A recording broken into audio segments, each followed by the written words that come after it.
Ipresenta na ng House Squad Committee ang kanilang progress report kaugnay ng umano'y extrajudicial killings sa war on drugs noong nagdaang administrasyon. Nakapaloob dito ang kanilang mga rekomendasyon laban sa mga dati at kasalukuyang opisyal. Si Melalis Moras ng PTV sa Balitang Pambansa.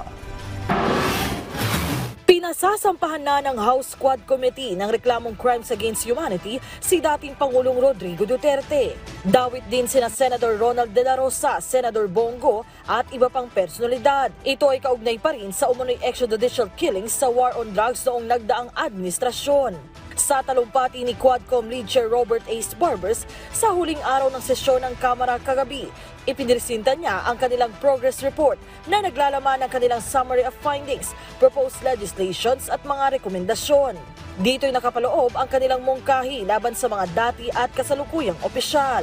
Perhaps the most chilling revelations, Mr. Speaker, pertains to the extrajudicial killings that have scarred our nation's history. Witness testimonies corroborated by evidence revealed a system that incentivized the killing of suspected drug personalities, a system modeled after the so-called Davao template and replicated nationwide. Gate ni Barbers, hindi pa tapos ang kanilang trabaho. This report is not merely an account of our work, Mr. Speaker.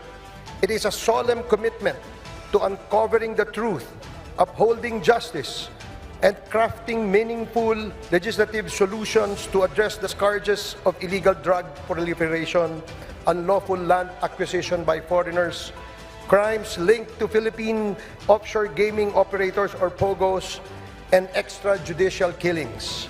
Sa closing speech naman ni House Speaker Martin Romualdez sa plenaryo, pinuri niya ang Quadcom at ang kanilang mahalagang tungkulin. Thanks to the valiant efforts of its members, the Quadcom investigation revealed the apparent temerity and disrespect of those who propagate serious and illegal activities involving POGOs, illegal drugs, smuggling, irregularities in the Philippine visa processing, corruption, and accountability. Bago tuluyang mag-adjourn ng sesyon ng Kamara, inadapt ng mga kongresista ang progress report ng Quadcom.